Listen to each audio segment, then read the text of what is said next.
کچھ چیزیں ایسی ہیں کہ ان سے روزہ ٹوٹتا تو نہیں لیکن مکروہ ضرور ہو جاتا ہے. ان میں خاص طور پر ایسے اعمال جن کا تعلق اخلاق سے ہے، مثلا جھوٹ اور غیبت. حضرت ابو ہریرہ رضی اللہ تعالی عنہ سے روایت ہے، قال قال رسول اللہ صلی اللہ علیہ وسلم من لم يدع قول الزور والعمل به فليس لله حاجة ان يدع طعامه وشرابه. حضرت ابو ہریرہ رضی اللہ تعالی عنہ سے روایت ہے کہ رسول اللہ صلی اللہ علیہ وسلم نے فرمایا، جو شخص روزہ رکھ کر جھوٹ بولنا اور اس پر عمل کرنا نہ چھوڑے تو اللہ تعالیٰ کو اس بات کی کوئی حاجت نہیں کہ وہ کھانا پینا چھوڑ دے. روزے میں لڑنا جھگڑنا، گالی دینا، خواہ وہ کسی انسان کو ہو یا کسی بے جان چیز کو، ایسی تمام چیزوں سے بھی روزہ مکروہ ہو جاتا ہے اور روزہ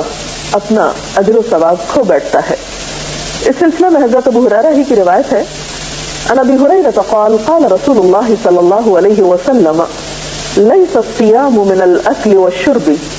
انما الصیام من اللغو والرفث فان سابک احد او جہل علیک فلتقل انی صائم انی صائم.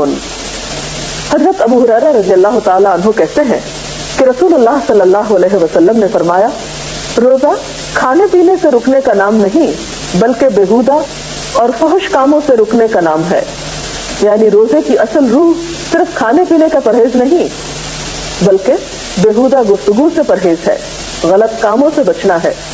لہذا اگر روزہ دار سے کوئی گالی گلوچ کرے یا جہالت سے پیش آئے، یعنی لڑائی جھگڑا کرے، تو اسے کہہ دینا چاہیے میں روزے سے ہوں، میں روزے سے ہوں. اگرچہ اس بات کا اہتمام رمضان میں بطور خاص کرنا چاہیے، لیکن عام دنوں میں بھی اہل ایمان کی صفت قرآن پاک میں جو بتائی گئی ہے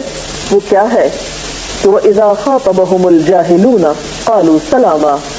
کہ جب کچھ لوگ ان سے جہالت برتتے ہیں، جاہل ان سے کلام کرتے ہیں تو وہ کہہ دیتے ہیں سلام ہو تم پر.